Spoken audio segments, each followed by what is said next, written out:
Jadi ruas-ruas jalan yang dianggap rawan pelanggaran, mereka akan fokus dan prioritas melaksanakan patroli di sana.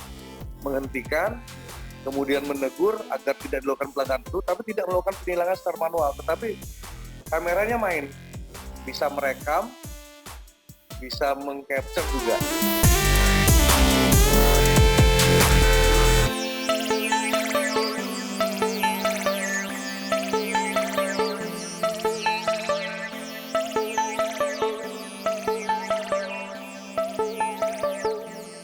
Assalamualaikum warahmatullahi taala wabarakatuh. Salam sejahtera, Om Swastiastu, Namo Buddhaya, Rayu, Rayu, Rayu. Dulur-dulur Tribun Jatim dan pembaca Surya. Saya Lur Pambudi alias Pampam, reporter Tribun Jatim Surya. Kembali menyapa dulur-dulur dimanapun Anda berada. Dalam wawancara eksklusif bersama tokoh inspiratif pekan ini. Nah, kali ini kita akan ngobrol tipis-tipis dan santai mengenai Electronic Law Traffic Environment atau biasa disebut ETLE atau lazim terdengar dengan sebutan e-tilang. Bagi pengendara jalan raya. 2 bulan pasca dilantik menjadi Kapolri, Januari kemarin, Jenderal Listio Sigit Prabowo langsung mulai gebrakan yang sempat menyita mata publik alias viral. Dimulai dari memperhalus penerapan penegakan hukum menjadi lebih humanis terhadap perkara UU ITE dengan melansir 11 poin pedoman Polri. Ini Kapolri berupaya menerapkan perilaku berdisiplin dalam berkendara dengan sistem tilang elektronik atau biasa disebut ETLE. Nah, sejatinya sistem ini sudah diinisiasi Polri sejak lama dulur, sejak 2018-an. Namun penyempurnaan demi penyempurnaan terus dilakukan dari tahun ke tahun hingga 2021 ini dan menjadi satu di antara program unggulan yang bakal didongkrak penerapannya di 100 hari kerja Kapolri baru. Nah, insya Allah 17 Maret mendatang atau tanggal 23 Maret informasinya, kabarnya ada 11 Polda di Indonesia bakal melaunching sistem ETLE secara serentak. Tentu progresivitas kinerja Polri dalam penerapan ETLE tersebut juga berorientasi pada edukasi kedisiplinan berkendara masyarakat sebagai cara atau siasat menekan angka fatalitas laka lantas di jalanan. Nah, oleh karena itu kita akan coba cari tahu sebenarnya apa sih ETLE itu dan bagaimana penerapannya dan apakah itu benar-benar berdampak membentuk sosiologi masyarakat menjadi lebih disiplin dalam berlalu lintas di kota Surabaya, dulur. Nah, alhamdulillah kita sudah tersambung dan bisa bersilaturahmi secara virtual bersama dengan Ajun Komisaris Besar Polisi Teddy Chandra, Kepala Satuan Lalu Lintas Polrestabes Surabaya. Assalamualaikum, Komandan. Bagaimana kabarnya? Assalamualaikum warahmatullahi wabarakatuh. Salam sejahtera semua. Selamat siang. Dulur-dulur, ya dulur Cak Tejo, Cakap Tertib Jogo Surabaya. Mantap, siap Komandan. Aduh, alhamdulillah bisa silaturahim ini, tapi dengan secara virtual. Aduh. Matur Mas, nggih. Ya, Komandan, Baik. kami mau ngobrol tipis-tipis tentang e-tilang, Electronic Traffic Law Enforcement. Nah, ini kita mau tahu sebenarnya mekanisme, kalau nggak salah ini kan sudah lama tuh, ketika kemarin kalau di Jatim, zamannya Pak Irjen Pol Luki Hermawan ini sudah diinisiasi dan di Polrestabes memang begitu begitu sangat berpengaruh sampai viral juga dan menemukan beberapa teman-teman juga yang cukup menarik. Dan nah ini kita mau ngulas dulu awalnya ini sebenarnya untuk dulur-dulur yang belum tahu ini, Komandan. ETLE ini apa toh? Kemudian fungsi dan tujuannya. Baik, terima kasih saya. Electronic Traffic Law Enforcement atau atau masyarakat lebih mendengar e-tilang, ya. Sebenarnya di Kota Surabaya bukan hal baru karena di awal saya menjabat, kemudian pada awal tahun 2020, Direktorat Lalu Lintas dalam hal ini sudah melaunching, di mana Satlantas Polrestabes Surabaya sebagai pilot project dari penerapan e-tilang ini atau ETLE ini. Nah, yang pertama yang perlu saya sampaikan adalah ini merupakan wujud sinergitas, ya, wujud sinergitas antara pemerintah Kota Surabaya dengan kepolisian, lebih khususnya Direktorat Lalu Lintas dan Polrestabes Surabaya, karena Polrestabes Surabaya dalam ini Satlantas yang tadi saya sampaikan adalah sebagai pilot project-nya, karena Kota Surabaya sendiri sudah merupakan dari awal sudah merupakan smart city, di mana di ruas-ruas jalan, kemudian di pemukiman, di perkantoran sudah dilengkapi dengan sarana prasarana kamera yang sudah dilengkapi oleh pemerintah kota. Kemudian juga yang kedua, pemerintah Kota Surabaya sudah memiliki comment center yang berada di Mall Pelayanan Publik. Begitupun juga di Polrestabes sudah ada comment center yang bisa memantau kegiatan dari Mas dan lalu lintas ini. Kamera etle di Kota Surabaya yang diawali dulu hanya 23 kamera, saat ini sempat. Jadi semuanya progres, ada kemajuan, dan tentunya pelanggaran yang di pengendara kendaraan bermotor. Contohnya pelanggaran kasat mata, misalkan tidak menggunakan helm, TNKB-nya tidak ada, tidak menggunakan safety belt, melanggar marka jalan, kecepatan, ya. Itu beberapa pelanggaran yang bisa tercapture oleh kamera etle. Nah, dari hasil capture kamera etle tersebut, maka akan ditindaklanjuti di RTMC di Telantas Polda Jatim, di mana di sana nanti ada personel yang bertugas untuk memverifikasi ya jenis pelanggaran yang dilakukan, tempat dan lokasi kejadian. Ya Mas, betul. Dan bisa dijelaskan itu untuk jumlah titiknya sekarang ada berapa? Jumlah kamera dan titik ruas jalan yang sudah terpasang itu? Untuk tadi sudah ungkap di awal pada saat pertama kali dilaksanakan di Kota Surabaya ini di awal tahun 2020 itu ada 23 titik. Nah, saat ini sudah 38 titik di ruas jalan Kota Surabaya. Mungkin dalam kesempatan ini saya tidak akan menyampaikan di mana letaknya. Mesti. Oke, siap. Kamera ini sama saja. Tujuannya ini kan sebenarnya untuk makin masyarakat sadar kepatuhan terhadap tertib lalu lintas, ya. Kemudian juga menghilangkan interaksi antara petugas dengan membatasi interaksi antara petugas dengan pelanggar, ya. Itu kan salah satu tujuannya. Jadi makanya sebenarnya dimanapun ya harus tertib gitu kan. Jadi kan di mana 38 titik tersebut. Dan informasinya ada semacam perangkat kamera canggih yang akan melekat pada kendaraan petugas patroli yang sudah disebut oleh pihak Dirlantas. Nanti benar-benar akan pihak petugas patroli dengan mobil atau kendaraan nanti akan berjalan ke manapun atau ke kawasan yang tidak ada e-tilang pasifnya itu untuk mengcapture segala bentuk kemungkinan potensi pelanggaran dilakukan oleh pengendara. Nah ini bisa jenengan ulas, dan itu jumlahnya berapa? Kemudian apakah benar ada drone-nya juga ini? Ya, jadi salah satu untuk dalam rangka pengembangan, dalam rangka pengembangan dan pemantapan program etle ini dari Bapak Dirlantas, Bapak Direktur Lalu Lintas mengembangkan inovasi. Di antaranya adalah INCAR itu.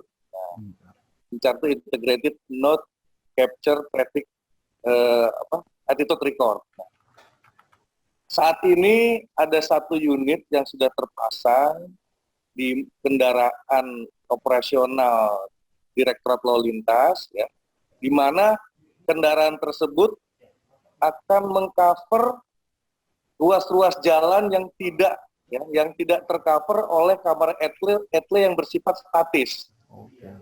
Kalau kita ketahui kan kamera etle kan dia statis dia di ruas-ruas 39 ruas jalan itu. Nah, bagaimana dengan ruas jalan lainnya yang Surabaya ini kan luas. Nah, untuk itu inovasi dari Direktorat Lalu Lintas dalam ini Bapak Direktur menggagas inovasi INCAR ini. Kemudian yang kedua, Satlantas Polrestabes Surabaya juga, walaupun mungkin tidak seperti Direktorat Lalu Lintas, tapi kita juga berupaya dalam hal ini di kendaraan tim urai, ya, kendaraan tim urai Polrestabes Surabaya ini ada 6 unit yang sudah saya pasang sejenis kamera body cam. Kemudian juga sudah 2 unit yang saya pasang di mobil patroli roda 4. Nah, tugasnya sama, dia akan mengcover ya, ruas-ruas jalan yang tidak tercover oleh kamera etle tadi. Jadi mereka akan patroli, jadi ruas-ruas jalan yang dianggap rawan pelanggaran, nah, mereka akan fokus dan prioritas melaksanakan patroli di sana. Jadi kalau ditemukan ya mereka bisa menghentikan kemudian menegur agar tidak dilakukan pelanggaran itu, tapi tidak melakukan penilangan secara manual, tetapi kameranya main. Mereka tetap bisa merekam, bisa mengcapture juga gitu. Jadi ini salah satu upaya juga yang dilakukan oleh Satlantas. Selain tadi memang yang inovasi dari Bapak Direktur terkait kendaraan incar tadi. Gitu Mas. Oke.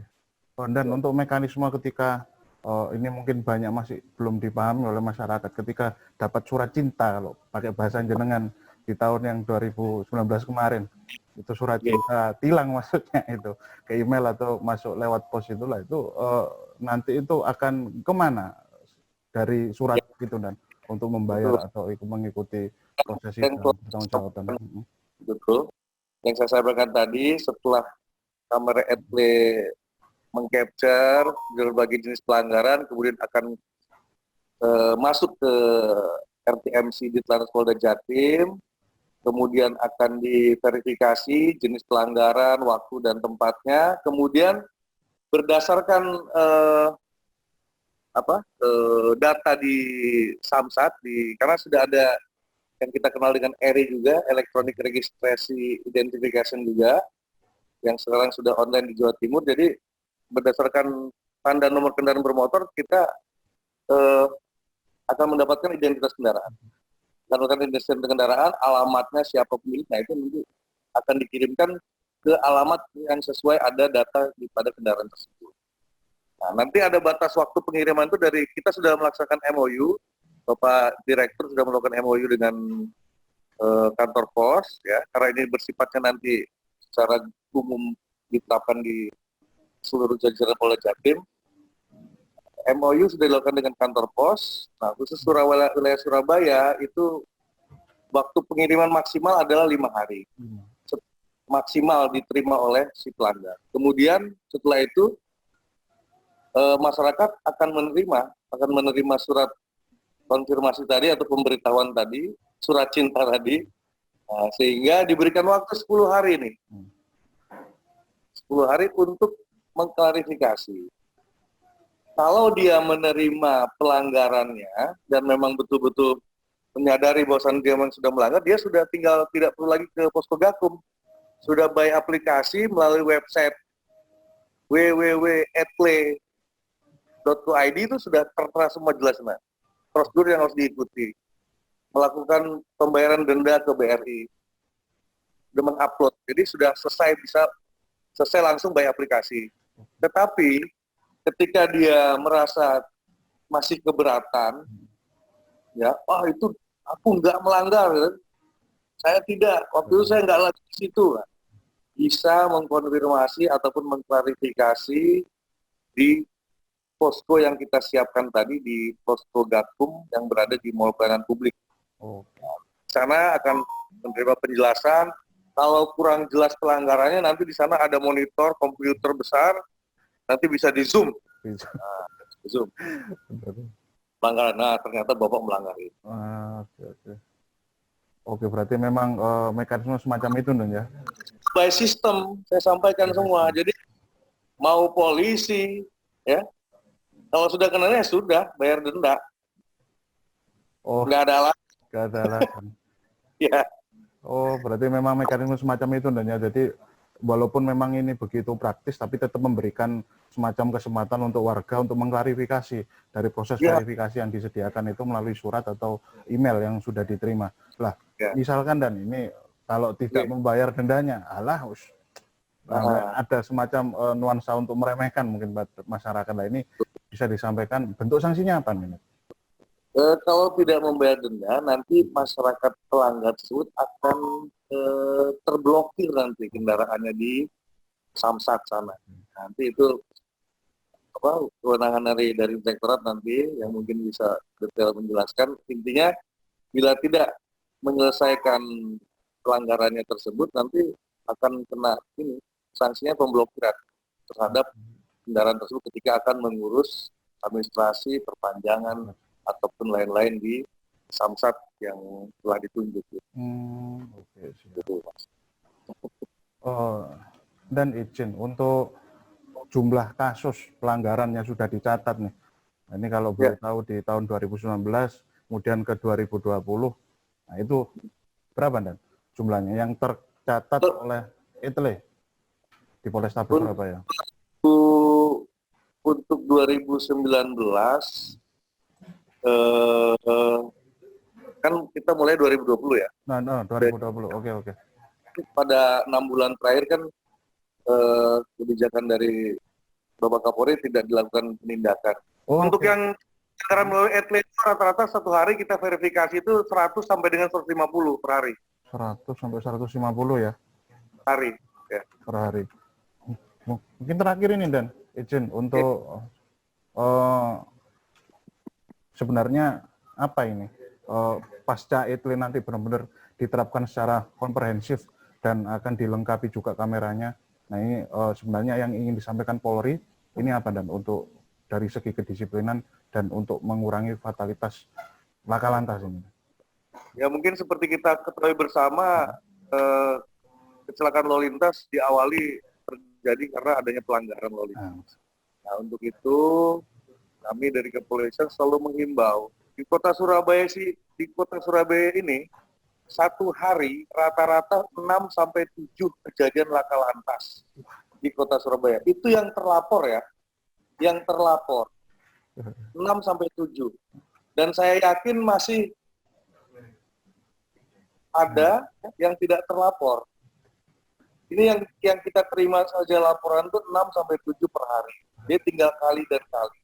Nah, makanya kita punya program ini, yaitu program yang bersifat preemptif, edukasi, kita masifkan, dan juga kegiatan preventifnya, mulai dari pengaturan, penjagaan, lebih khusus di daerah-daerah yang rawan macet, rawan laka, kemudian pendataan bersinergi dengan instansi terkait, bila mana ada ruas jalan rusak dan lain-lain yang bisa mengakibatkan faktor kecelakaan, kita koordinasikan agar bisa. Nah, tentunya itu semua tidak akan berhasil dan tidak akan maksimal kalau masyarakatnya mari kita sama-sama aktivitas. Begitu mungkin Mas. Oke siap Komandan. Oke dulur tadi kita sudah dengar sendiri bahwasanya kota Surabaya ini adalah benar-benar nanti akan menjadi pusat di Jawa Timur yang nanti akan di launching. Informasinya tanggal 23 dulur bukan tanggal 17 ya Komandan ya. Nah ini semoga akan menjadi semacam suatu upaya dari pihak aparat untuk benar-benar mampu memberikan edukasi penegakan hukum dari segi kedisiplinan berkendara yang bertujuan adalah untuk mengurangi fatalitas angka kecelakaan dulu. Nah, sudah disampaikan gamblang oleh Kasarlantas Polrestabes Surabaya, Ajun Komisaris Besar Polisi Teddy Chandra, begitu gamblang secara makro sampai mikro dan kontekstualisasinya dengan kondisi pandemi COVID saat ini. Tetap pantengin terus kanal informasi kami dulu di Tribun Jatim Network dan baca koran Suryati Pagi dan seluruh informasi yang dilansir oleh Tribun Se-Indonesia. Mohon maaf, harap palu manakala ada keluaran ucapan. Terima kasih banyak. Wassalamualaikum warahmatullahi wabarakatuh.